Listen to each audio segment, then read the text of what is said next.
Okay, so yeah, welcome to the Farmer Connect and Botanical Liaisons. So we are co-hosting today, and this is really a combination of a lot of the stuff that we've been doing in the year, which is Afro-Herbal Market. And so we thought we would bring people together and try to broker some, good relationships. So I'm really excited that we've got people from South Africa. We've got people from Japan who will be presenting, and then of course we have people in the US, India. So it's a nice mix. We've got people from Zimbabwe as well. So really good to have you all. And so we will get into this meeting. Just to tell you where we've come from. So we actually started when things were really tough. We were in lockdown, and we've had all these sessions. We've even had cannabis sessions. We've had co-hosted sessions with BioAfrica. And all of this is really because we are Farmer Connect. So our job is to try and connect stakeholders, patient groups, companies, around the issue of health and wellness, really. So it's gone a bit beyond what we would call pharmaceutical. But all of it is really about provision of products and services and products and medicines to African citizens. And so this past month has been quite busy, and it's going to be busy. Last week we had a meeting with Irish companies. They were mostly interested in medtech and diagnostics. And today we are having this marketplace, Virtual Afro-Herbal Marketplace, which has been in planning for a while. Next week, these are other events that we are involved in but not organizing. So next week is Department of Trade, Industry and Competition is actually having a South Africa, Ethiopia webinar, the 25th and the 26th. And so a lot of the things there would be of interest to the audience here. So make sure you can always drop us an email. So here's our email address. Drop us an email and we can send that information to you. I see your colleagues here from TTIC, so maybe later on, if we get a chance, they can also just talk briefly about that. And then December, we actually have a Department of Science and Innovation in ICGEB meeting. That is really kind of our final meeting for the year, at least in terms of Farmer Connect events. So it's around biofertilizers and biopesticides, and we're encouraging you to come through. It's also a very interesting area, especially for organic farmers. So all of these things are really related. Then we're building up really to a conference which we have annually. So this is the Farmer Connect conference. It was unfortunately canceled this year, but we do hope that we will have it in the new year. Yeah, these are just some of the people that turned up for the meeting with the Irish and the Irish companies. So thanks to Enterprise Island for their support. And yeah, so you can catch all these sessions and others that you've missed on our YouTube channel. So we record, we've got the tea masterclass that Trish and Joseph gave, and then all the other cannabis symposia there. Okay, so to the business of the day. So today I'm grateful to have all these partners come through and show. They will be showcasing their products, and they've got 5 minutes to do it. So it's a really espresso showcasing, and then we'll have a time for questions. Right. So this is the order in which we will go. But before we get there, I'm just going to give it over to Trish. So she's going to do a short plenary lecture. Yeah.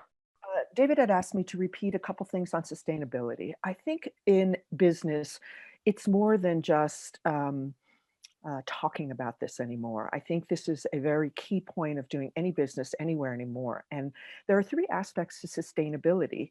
And sustainability, as it says here, does make good business sense, because as a company, there's no question you need to be economically profitable. So that is one aspect. The second aspect is sustainability means that biologically, you are not reducing resources extractively, and that you can show that through documentation, that you will be able to either be replanting or not extracting from the wild as so that there's next year's crop there. And so biologically, you want to leave more resources for the following year. And then sustainably, we want to acknowledge cultural knowledge. Cultural knowledge, I think in Africa called indigenous knowledge, is critically important. So much of the information of our history of how to use plants are is held by our elders and by our knowledge holders. And sometimes these are even farmers. Sometimes they're local people, forest dwellers. It doesn't matter where this knowledge is coming from. Regardless, you need to acknowledge this by including them in your decision-making process. And also, I think it's important to acknowledge them in your profits and reciprocity. So if there are things that you could offer them that are going to make business sense or can just help them survive and maintain this knowledge, it's most critical.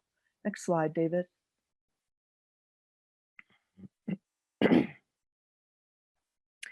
And so the most critical part of the process in the US, and I'm assuming everywhere, is documentation. Every single step of sustainability, or actually every step, whether it's in the facility or in the field, is required to be documented. And this is specifically important in the very beginning, and I'll talk about that in the next slide, but every movement of your materials have to be documented especially when there's a change of ownership, like when you go from the field into the facility or from the facility to a different manufacturing site. There is never enough documentation. So if you are doing something with the materials in your process and you don't have a document to describe that, create one. It's not that there has to be a very specific document, but just that you have that, because anybody in FDA, and I'm assuming if there are regulatory people online today from other countries, they would agree with this. So there's never enough, and it's a nightmare to keep all this, but in the long run, if you ever have any issues with problems either with consumers or regulatory agencies, you have your documentation, and this is a lot less expensive than paying for a lawyer. So keep that in mind. Next slide, please.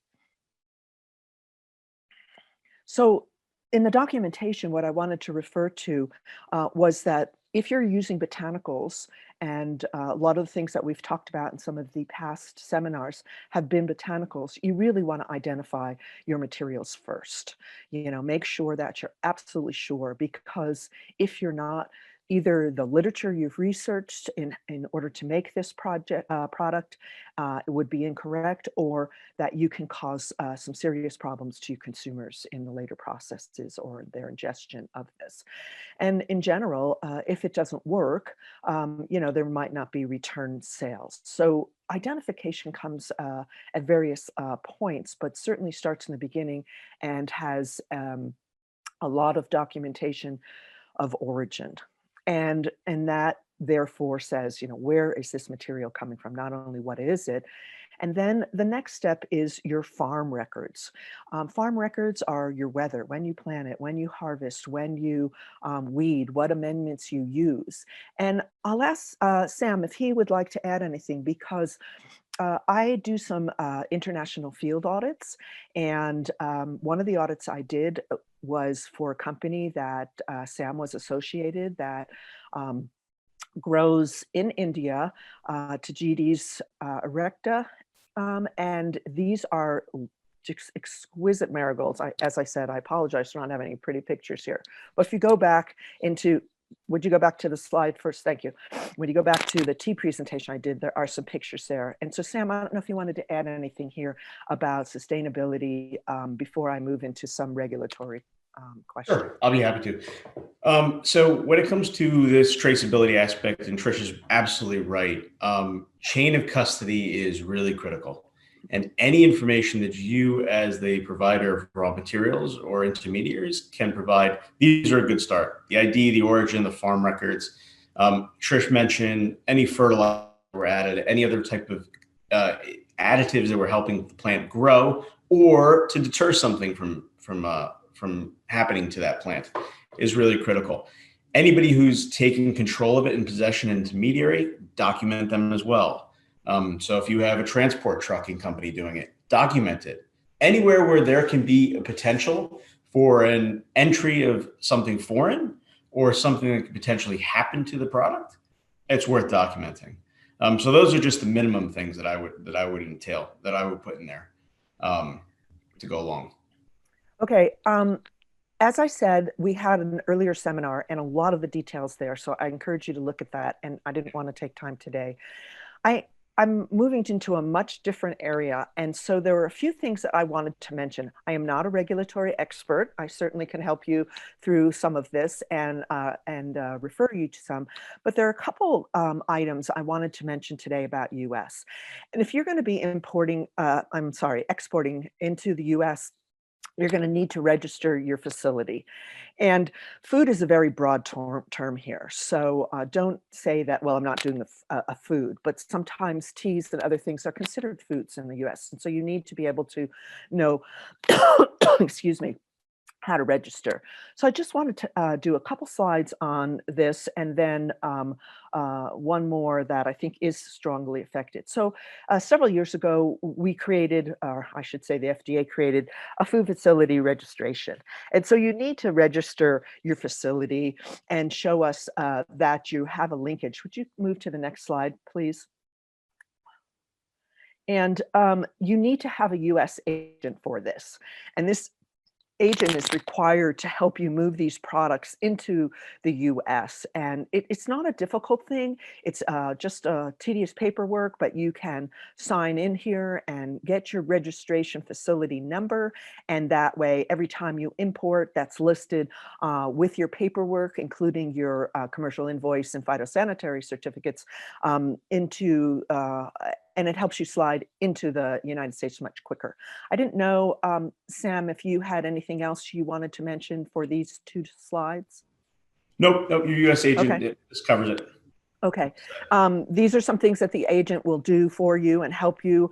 It's not required that you have an extensive relationship, but basically ability to move it into the US easier, and they can help you to any extent that you choose. Next slide, please. And this comes with your prior notice. So when you're ready to ship to the United States, you would send the prior notice. It would go with your facility number and everything would be set. So at the point of shipping, there is no delay. And so things would come quite smoothly prior to your shipping. So you don't get caught in that problem of spending a lot of time and money getting it and it just kind of sits in dock, and then that can create problems itself. And so this, as you see, can be helped you. And in dock, there's so many things that could happen, and you don't want your product destroyed.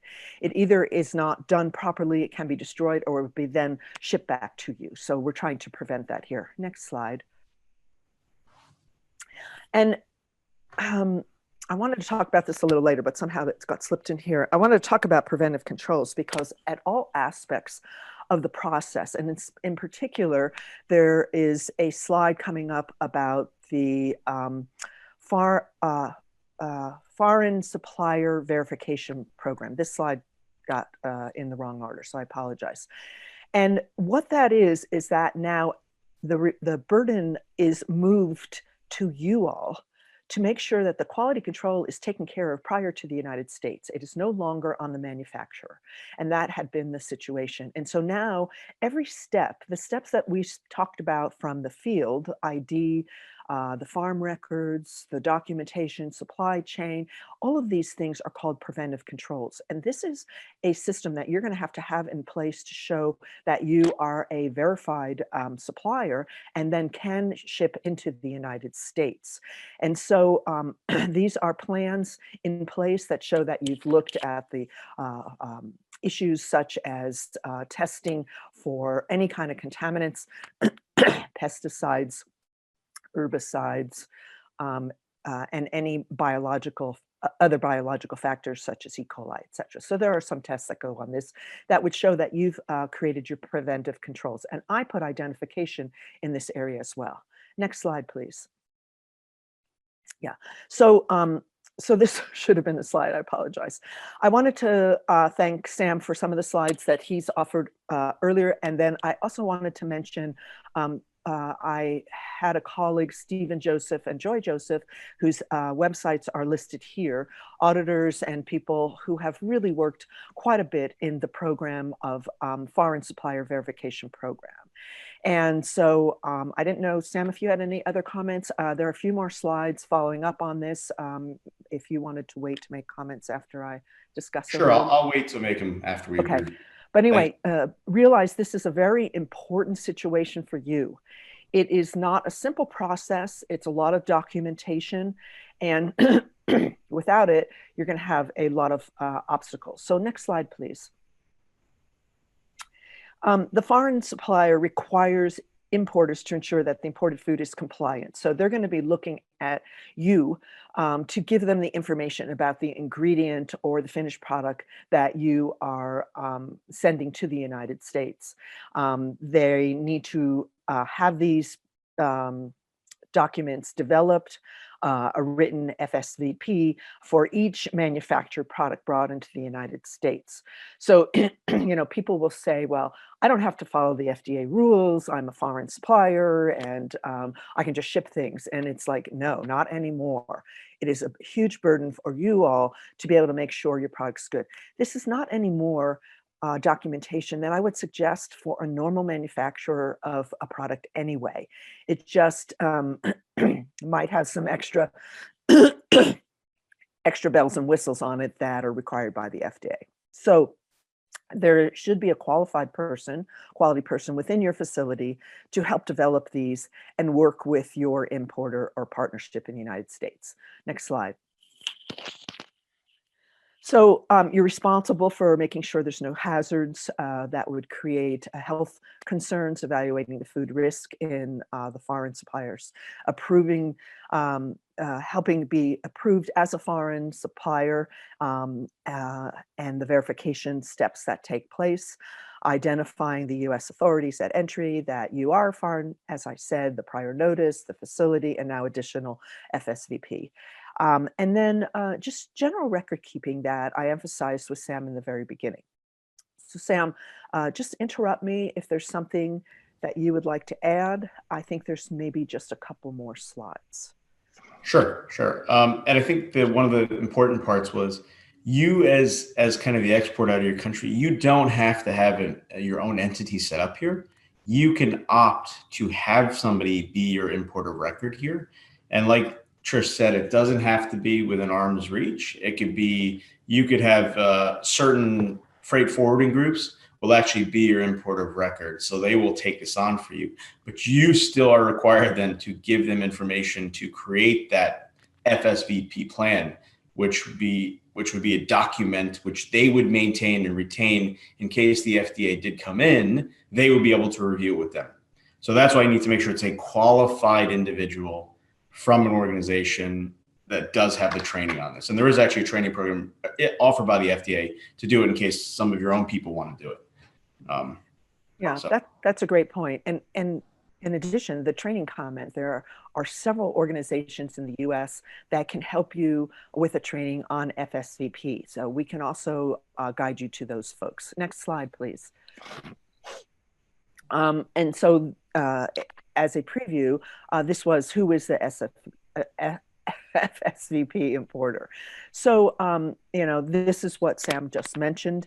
You can do this at entry. You might want to be a little more secure about that prior to your shipping to make sure that nothing will be stopped and that everything will go smoothly from your part of export to the import into the US, and a confined signed statement of content to serve as the importer, which is the last item on this slide, I think is what Sam mentioned earlier. So be aware that, when I mentioned earlier to get a US import partner there, you can do this at entry. I wanted to re-emphasize that. So next slide. So this is a very detailed slide. I encourage you either to get this slideshow from David and look at it, but it just really goes into the detail of the few topics I mentioned in the earlier slide to make sure that you have within your program your hazard analysis, your evaluation, approval, and verification procedures, your verification activities. Corrective actions are so important. This is your documentation that I mentioned in the beginning. Make sure that you have your corrective action program. So in case something goes wrong, you have all your documentation in place to say, I did all these steps. And you still have to have a corrective action program to show what you would do in case of something happening, but you would more than likely have your documentation to review and say, no, we went through all these steps in the beginning, and so we are pretty sure that our product that's being exported is in good shape and it's been thoroughly tested. And then again, record keeping. So next slide. There are some exemptions, and I'm not going to go into it because this is not my expertise in one sense, and so I didn't want to mislead you. So it depends on the size of your company and what you're exporting and importing, and so and some of this is a two-way street. So I know some of you would like to purchase from US to create your products for African trade, and so you'd be able to talk to them. There certainly won't be the FSVP for our people from the United States to send to you, but I would think that the program that's been outlined is educational for you to know what kind of questions you'd want to ask them in a product quality that you would be using into your product. So when exporting and part of the FSVP program, there are exceptions. So I think if you're ready and able to do this, there would be a time that you would look into this and see if maybe you can skirt some of the issues, even though you still would need some form of entry and process. Next slide. So in ending, it's not a very positive answer, but anyone can contact me if they have additional questions, and certainly Sam as well. To not follow some of these, there are consequences. So I just don't want anyone to be cavalier and uninformed, not to be able to, one, document everything that you do from the field to the facility in particular, because those are where a lot of the problems occur.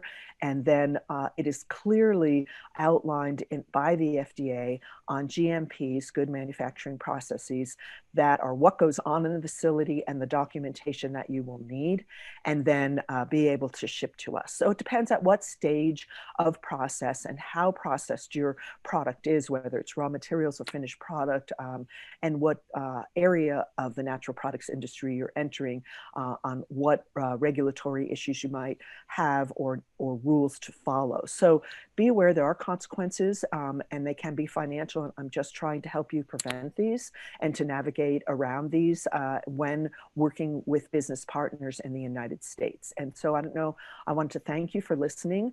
I'm hoping that in the future that we can really get a lot of vendors to be at this meeting and to talk with you about their individual processes. They each have their own requirements about ingredients that they might want, what types of ingredients, what stage of the ingredient, what kind of testing they might want, etc. So I hope this was a little bit of a preview and was helpful. And as I said, there'll be some additional time for questions and answers. And Sam, if you have anything, otherwise I'm done speaking. Thank you. Yeah, no, I think there was one other point, Trish, which I just wanted to kind of emphasize is you have the GRMA and GFSI and all these other groups that are also looking for this, right? So these are grocery manufacturers, retail associations, industry associations who come together who are requesting this and almost demanding it from the suppliers that they put these in place, i.e. the retention of documentation and some way of informing them of where this product came from, traceability, all that stuff. One of the big things is chain of custody. We have, when I was working with a company, we'd have brands come ask us for, hey, chain of custody, because they wanted to input that data into a QR code. Yeah, to show exactly show their customer where this product came from and its journey to get to them. So think about it that way as well. It's also a nice marketing tool for yourselves. You can put this data to two uses. One is to protect yourself from any FDA issues, anything quality issues like that. The second is to market yourself and show these brands that, look what we're doing. We're showing you where this came from. Here is the story. Here's this nice little story that you can tell your customer of where this product's coming from, the journey it took onto their plate or onto their shelf. So another way of looking at it. But thanks, Trish. Thanks for that. That was great. And David, thanks for having us. Yeah, thanks a lot. We'll take a few questions or comments, and please feel free to comment also in the chat box or ask questions. If we miss those, we can always come back to them. But now we're going to go into the marketplace. But before that, are there any questions or comments from colleagues here? Yeah, but I just want to thank you, Trish and Sam, for highlighting something that I didn't know about. So I've exported materials. Of course, we also have regulations around the export of material on this side. And I know I've in the past seen those FDA documents and been really quite scared of them. So, but then of course, if we are trying to build a business like we've been talking, in the past 6-8 weeks, we need to know regulations and we need to comply with those regulations. Otherwise, the foundation is weak. Okay, thank you very much. So what we're going to do now is to move to Percival. So I'm going to show the Percival video, and then we will have a Q&A, additional information, that will be shared.